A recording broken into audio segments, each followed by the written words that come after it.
Fala galera, tudo bem?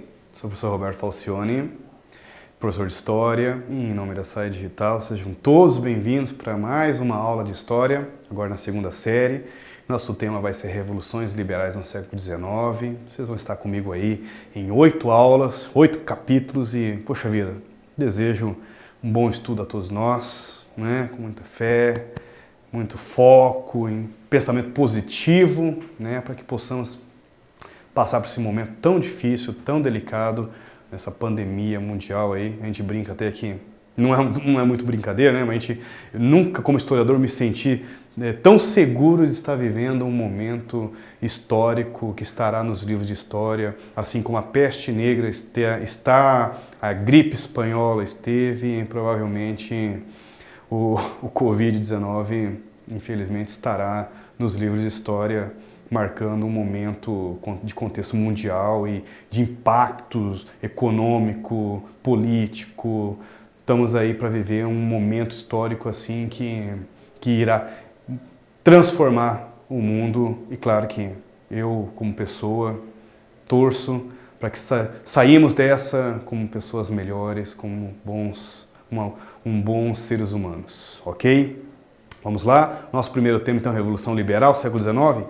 Vocês vão estudar comigo Restauração, Revoluções Liberais. Então, o contexto está 1815, depois do Império Napoleônico, a queda de Napoleão Bonaparte, e como que ficou a Europa? Como é que fica essa situação?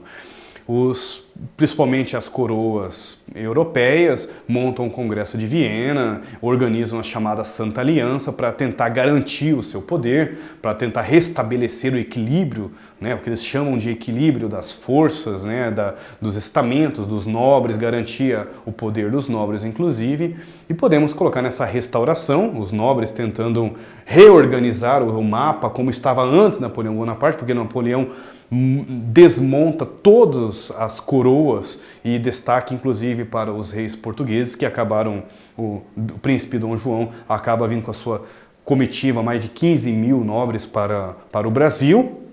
Veja como que isso interfere inclusive na história do Brasil.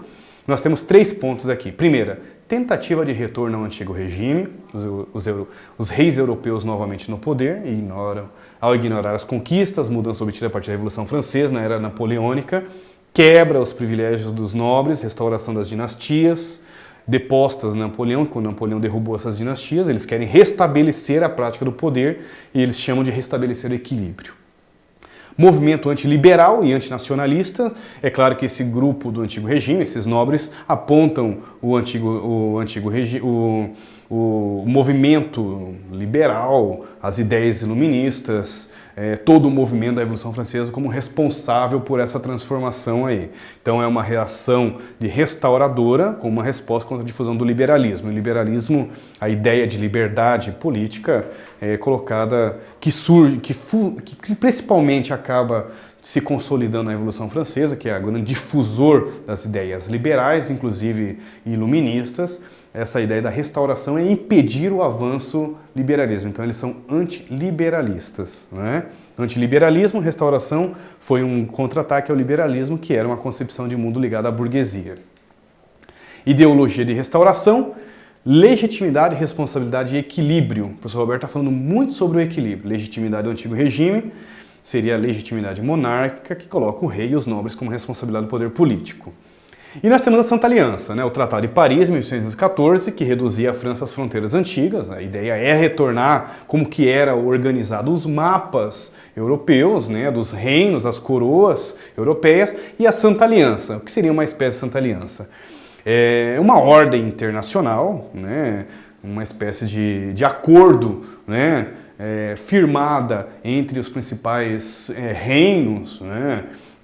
Europeus, Inglaterra, Áustria, Rússia, que se acontecesse uma situação de invasão, alguma situação que colocasse em risco o poder presente, a coroa, eles poderiam acionar a Santa Aliança, ou seja, uma espécie de exército internacional para proteger as coroas no poder, né? Para proteger essas dinastias no poder. Então essa é a Santa Aliança. Santa Aliança nasce na necessidade de cumprir as medidas, é uma coalizão militar, um exército militar internacional formado com os russos, que o senhor Roberto falou, a Áustria, o Reino da Prússia. Ainda não temos ainda uma Alemanha, mas chamamos de Reino da Prússia. Na verdade, o que seria a Alemanha nessa época são 39 reinos alemães independentes. Então, na verdade, a Prússia era o principal reino germânico, que nós podemos colocar aí dessa confederação germânica aí, combatendo revoltas liberais, interferindo na política colonial dos países ibéricos, pressionando a recolonização. Segundo a avaliação de Hobsbawm, existiam 3 momentos ou ondas revolucionárias liberais na primeira metade do século XIX. O historiador, Eric Hobsbawm, entra na história aí da nova esquerda inglesa, da década de 70, aí de origem egípcia, mas ele ter várias cátedras, inclusive em Cambridge, ele na Inglaterra é lá o ponto principal de seus estudos, e ele faz um dos livros principais, a chamada Era das Revoluções. Nesse livro, vocês podem procurar aí na internet, cliquem aí, Era das Revoluções. No livro de vocês vejam as notas aos lados, esses links aos lados, muito interessante, tem uma imagem do livro A Era das Revoluções de Eric Hobsbawm. Nesse livro, ele fala sobre essas 3 fases. A primeira, restringe-se basicamente a movimentos ocorridos. A segunda, marca o triunfo do liberalismo, daqui a pouquinho vamos falar das revoluções. E na terceira onda, em 1848, afeta o continente europeu e que foi conhecida como a Primavera dos Povos. Os principais ideais sustentados por esses movimentos foram: o que os liberais queriam? O que essas revoluções queriam? Implantar um sistema socialista lento e gradual, inclusive na boa vontade da própria burguesia, a ideia de autogestão social, um regime socialista. Teve o movimento anarquista também no século XIX, a partir de uma crítica ao capitalismo, à propriedade privada, no caso específico inglês, a militância pela inclusão política da classe operária.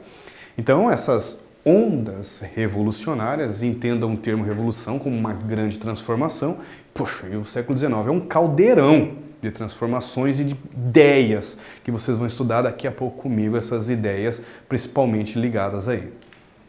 Aqui o livro, o Sr. Roberto falou, A Era das Revoluções, do historiador Eric Hobsbawm, e ele vai falando. O século XIX, 1815 e 1848, foi uma época de revolucionarismos, advinda da própria estratégia política de governantes das nações restauradas para evitar uma segunda Revolução Francesa. Se a ideia era tentar evitar a segunda Revolução, acabaram que eles criaram mais questionamentos e proibir um movimento é fortalecer ainda mais ele ainda, A gente brinca que o que é proibido é mais gostoso.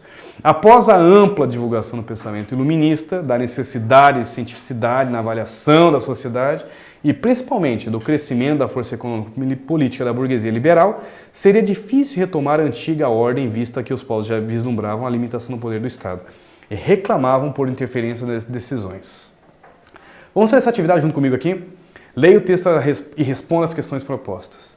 Quando sucumbe o monarca, a majestade real não morre só, mas como um vórtice arrasta consigo tudo quando rodeia. Basta que o rei suspire para que todo o reino gema. William Shakespeare, um livro muito famoso histórico aí, Hamlet. Faça uma relação entre a frase de Shakespeare e o conteúdo que estudamos sobre a restauração monárquica. Próxima aula nós vamos falar sobre isso. A tentativa dessa restauração, dessa Santa Aliança, e Hobsbawm deixa bem claro, nada mais será como era antes, que as coisas não voltarão a ser como eram, e nós estamos ouvindo muito sobre isso, inclusive, nos dias de hoje, Essas ondas revolucionárias estão intrinsecamente ligadas à Santa Aliança, à restauração. Elas são como se fosse uma resposta. Os nobres voltam aos seus governos e como é que fica? Porque o pessoal sentiu um pouquinho da liberdade, experimentou. E agora? Olha, nós temos que reagir. As ondas revolucionárias das próximas aulas, Primavera dos Povos, a Comuna de Paris, todas essas ondas revolucionárias vocês vão estudar comigo, então, sobre como uma consequência do século XIX.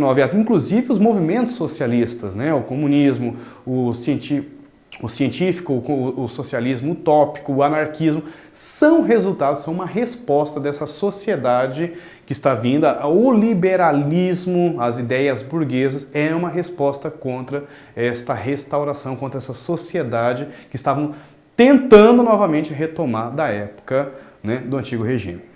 Ok? Em nome da SAI Digital, muito obrigado. Espero que vocês tenham gostado.